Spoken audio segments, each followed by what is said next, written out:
এক জেলে প্রতিদিন ৪ বার নদীতে জাল ফেলত। এ ৪ বারে যে মাছ আসে তা বিক্রি করেই সে চাল ডাল কিনে সংসার চালাত। কিন্তু এতে তার পরিবারে অভাব লেগেই থাকত। একদিন তার স্ত্রী বলল, "এটা তোমার আলস্যতা আমার স্বামী।" এ আলস্য নয়, এটা আমার প্রতিজ্ঞা, কসম খেয়েছি আমি। জাহান্নামে যাক তোমার কসম, তোমার প্রতিজ্ঞা। আমার জানের বিনিময়ে যদি আমার বাচ্চাদের খাবার দেওয়া যেত তো আমি এখনই জীবন দিয়ে দিতাম। হতভাগী, সকাল সকাল এরকম কথা বলে আমার হিম্মত ভেঙে দিও না। এরপর জেলে জাল নিয়ে নদীতে মাছ ধরতে যায়। সে প্রথমবার নদীতে জাল ফেলল। জাল উঠালে সে দেখল জালে শুধু একটা মৃত গরুর হাড়গুলো এসেছে। হায়, আমার ভাগ্য, আমার সঙ্গে এই ঠাট্টা। দ্বিতীয়বার সে নদীতে জাল ফেলল, কিন্তু এবার উঠল একটি বাক্স এবং সেটি খুলে সে মানুষের কঙ্কাল দেখতে পেল। সে হতাশ হলো এবং বলল, এটা কোন হতভাগার লাশ যে মরার পরও ঠোকর খাচ্ছে? এরপর তৃতীয়বারের মতো সে নদীতে জাল ফেলল, কিন্তু এবারও কোনো মাছ আসলো না, আসলো কিছু পাথরের টুকরো। জেলে হতাশ হয়ে বলল, হে খোদা, এই পাথর যে আমার ভাগ্যকেও পাথর বানিয়ে দিল। হে আমার ভাগ্য, আমার সাথে আর খেলা খেলো না। হে আমার আল্লাহ, আজও আমার বিবি বাচ্চা ক্ষুধায় কষ্ট পাবে। এরপর সে আরও বলল, এবার চতুর্থবার আমি জাল ফেলে আমার নিজের ভাগ্য পরখ করছি। হে জাল, এবার আর অকেজো ও অযথা জিনিস আনিস না, কোনো ওজনদার জিনিস জাপটে তুলে নিয়ে আয়। এই বলে সে চতুর্থবারের মতো জাল ফেলল, কিন্তু এবার উঠে এলো লোহার একটি বোতল। বোতলটি ভালোভাবেই আটকানো ছিল। জেলে খুশি হলো এবং বলল, মাছ না হয় নাই এলো, বোতলটি তো পাওয়া গেল। এটি বাজারে বিক্রি করে ভালো টাকা পাওয়া যাবে। যখনই সে এটা খুলল তখনই হুঙ্কার দিয়ে এর ভেতর থেকে মস্ত বড় একটা জিন বেরিয়ে আসলো। জিনটি বেরিয়ে বলল, হে আল্লাহর পয়গম্বর হযরত সুলাইমান আলাইহিস সালাম, আমায় ক্ষমা করো, আমার ভুল ত্রুটি মাফ করো, আর আমি কখনো আপনার অমান্য হব না, আপনার তাবেদার হব। হে মস্ত বড় জিন, তুই একই বলছিস? হযরত সুলাইমান আলাইহিস সালাম তো এই দুনিয়া থেকে চলে গেছেন 1800 বছরেরও বেশি হলো, আর তুই এখন ওনার কাছে মাপ চাচ্ছিস? এ তো বল তুই কে, আর তোকে এই বোতলে কেন বন্দি করা হয়েছে? সে তো আমি তোকে পরে বলবো, কিন্তু প্রথমে আমি তোর একটি উপকার করতে চাই। আমি বুঝতে পারছি যে তুই আমার কোনো উপকার করতে চাস। তুই নিশ্চয়ই আমাকে হীরা জহরত দিয়ে আমার দারিদ্র দুঃখ কষ্ট দূর করতে চাস। না, ওরে মূর্খ জেলে, ওই উপকার হলো এই যে তোর যেমন করে মরা পছন্দ তেমন করে জানে মেরে ফেলবো, কাতল করে ফেলবো। আরে অকৃতজ্ঞ বদমাশ, তুই বড় নীচ আর শয়তান জিন। এই বেয়াদব, মানুষের মতো কথা বল। কি মানুষের মতো কথা বলবো? আমি তোকে জীবন দিলাম আর তুই আমাকে মরণ দিচ্ছিস? আমার সততার এই প্রতিদান? যখনই বদমাশের সাথে সততা করবে তখনই এই প্রতিদানই হবে। কেন জানো? আমি এক মমতাহীন জিন। আমার শিরায় খুনের বদলে মৃত্যু দৌড়াচ্ছে। আমি মানুষকে জুলুম করে বড়ই আনন্দ লাভ করতাম। তখন হযরত সুলাইমান হুকুম দিলেন জুলুম করা ছেড়ে দিতে, কিন্তু আমার নিজের শক্তি ও গর্বের কারণে অস্বীকার করি। তখন উনি আমাকে এই বোতলে বন্দী করে নেন। তারপর এর উপরে মানুষ জাতির মোহর লাগিয়ে দেয়। তারপর নিজের অনুগত জিনেদের দিয়ে আমায় নদীতে ডুবিয়ে দেয়। কিন্তু এখন আবার আমার মধ্যে 10 লাখ জিনের শক্তি এসে গেছে। তোর শক্তি আবার ফিরে পাওয়ায় তোকে অভিনন্দন, কিন্তু আমার মতো গরিব, অসহায়, অভুক্ত মানুষকে কেন মারতে চাচ্ছিস?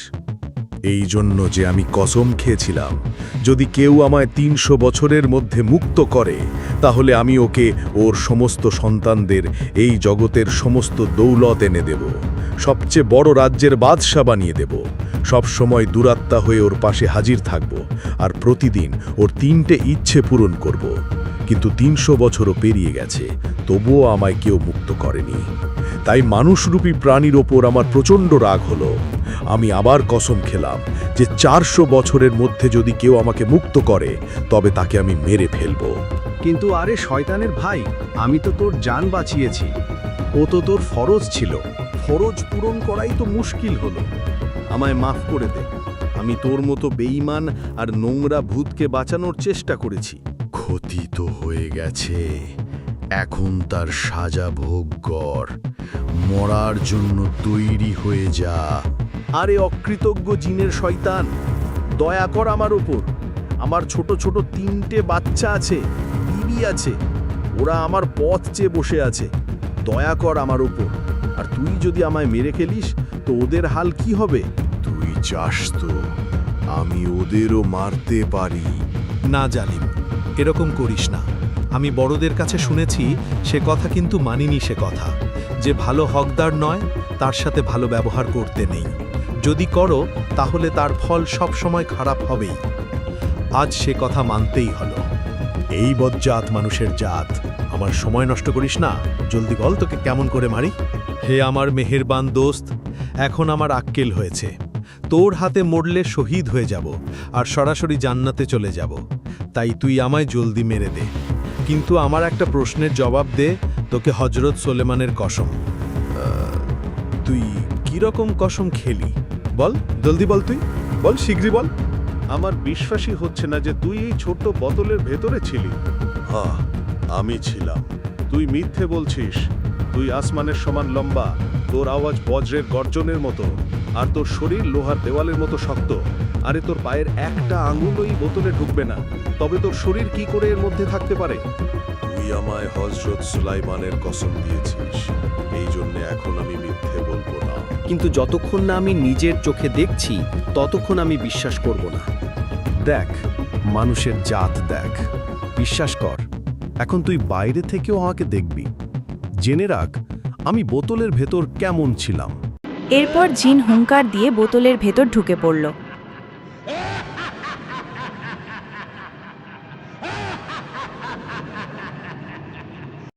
আর ঠিক তখনই জেলে বোতলের মুখটি লাগিয়ে দিলে। এই চালাক মানুষের জাত, এ কি করলি? ধোকা দিলি আমায়, ধোকা। যেমন কর্ম তেমন ফল। ধোকাবাজের সাথে ধোকা করাই নিজের জন্য ভালো। এখন আমি তোকে ছাড়ব না। এখন আমি তোর একটা উপকার করতে চাই, বেকুব নাদান জিন। এবার তুই বল, তোকে আমি কিভাবে মারি? তুই কিরকম মরা পছন্দ করস? আমায় মারিস না আমার বড় ভাই। মুহূর্তে তুই আমার ভাই হয়ে গেলি। জলদি বল, তোকে কি করে মারি? হজরত সোলাইমানের ওয়াজিফা পড়ে তোকে জ্বালিয়ে দেই, বা নদীর গভীরে পানির তলায় কবর দিয়ে দেই? না না, এমন করিস না আমার দোস্ত। এই আশরাফুল মাকলুকাত, আমি সত্যি তোমায় মারতাম না। আমি তোমার সঙ্গে হাসি ঠাট্টা করছিলাম। কি করছিলে? হাসি ঠাট্টা, মজা করছিলাম।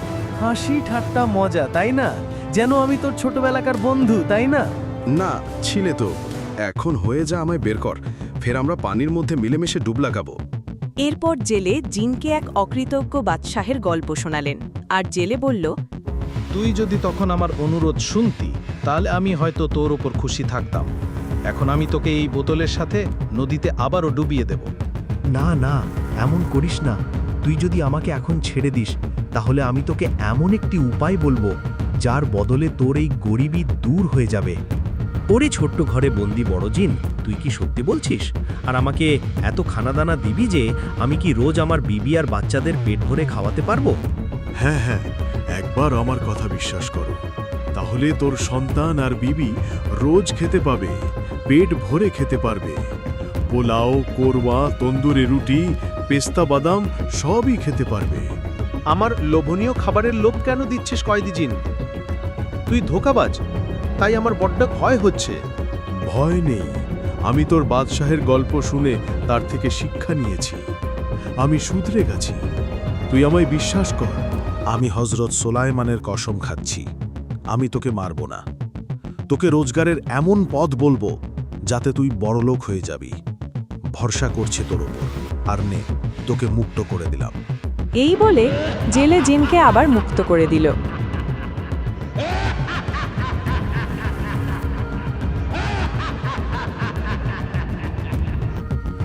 জেলে বলল, এখন নিশ্চয় তুই আমাকে মেরে ফেলবি। আমি জানতাম তুই আমার সাথে ধোঁকাবাজি করবি। এখন আমার কি হবে? আমার বিবি বাচ্চাদের কি হবে? হে আমার খোদা, আমায় এই মুশকিল থেকে বাঁচাও। এই নির্দয় জিনের মনে দয়া এনে দাও। ভয় নেই আমার উপকারী ভাই, এ হাসি তো আমার মুক্তি পাওয়ার খুশিতে। মনে রাখ, মানুষের জাত হজরত সুলাইমান আলাইহে সালামের কসম খাওয়ার পর দুনিয়ার সব জিন গোলাম হয়ে যায়। যদি কেউ প্রতিজ্ঞা ভঙ্গ করে তো তার ওপর কঠিন শাস্তি নাজিল হয়, আরও ও জ্বলে পুড়ে ছাই হয়ে যায়। তাছাড়া কোনো মানুষ যদি কারো জান বাঁচায়, যদি সে মানুষের পা ছুঁয়ে খাওয়া যায় তবুও কম হয়। এজন্য আমি তোকে কি করে মারতে পারি উপকারী বন্ধু? এ কথা শুনে জেলের মধ্যে হাসি আসলো। এখন তুই যদি আমায় নাও মারিস, তবু আমি মরা মানুষের থেকেও কিছু কম নই। তুই তো আমার রুটি রোজগার করার সব সময় বরবাদ করে দিলি। সকাল থেকে 3 বার একটুও মাছ আসেনি, আর চতুর্থবার তো তুই মুশকিল হয়ে আসলি। তুই তো ছাড়া পেয়ে গেলি, কিন্তু আমি তো সেই উপসী ও গরিবই রয়ে গেলাম। এখন আমার ক্ষুধার্ত বিবি বাচ্চারা কি খাবে? আমার সঙ্গে নিশ্চয়ই ওরাও মরে যাবে। কাঁদিস নে বন্ধু, তোর চোখের পানির চেয়েও তোর বিবি বাচ্চাদের পানির বেশি দাম। তোর ভুল প্রতিজ্ঞার জন্যই আজ তোর বিবি বাচ্চাদের এই অবস্থা। জীবনের জন্যে তো প্রতিজ্ঞা, প্রতিজ্ঞার জন্য জীবন নয়। সত্যি বলেছিস আমার জিন দোস্ত, সত্যি কথা। আমি খামোখা প্রতিজ্ঞা করে খোদা আর ভাগ্যের সাথে জেদ করছিলাম। যদি তুই কথা দিস তোর বিবি আর বাচ্চাদের পেট ভরানোর জন্য 4 বার কেন, যদি 1000 বারও জাল ফেলতে হয় তবু তুই পিছপা হবি না, তাহলে আমি তোকে বড়লোক বানিয়ে দেব আমার জেলে ভাই। আমারে ভুল ধরিয়ে দিয়ে ভালো করলি আমার বন্ধু। আমি কসম খাচ্ছি, আমারে ভুলের জন্যে আমি আর আমার বিবি বাচ্চাদের অভুক্ত রাখব না। এরপর জিনটি তাকে অঢেল স্বর্ণের আশরাফি দিল। জেলে খুব খুশি হলো। জিনটি বলল, এই আশরাফি আমি তোকে নয়, আমি তোর বিবি বাচ্চাদের দিলাম, আর এর থেকে অর্ধেকের বেশি গরিব আর অভুক্তদের দান করে দিবি। আর এখন আমার কর্তব্য পুরো হয়ে গেছে, আমি আমার আত্মীয় স্বজনদের কাছে যাচ্ছি। আল্লাহ হাফিজ।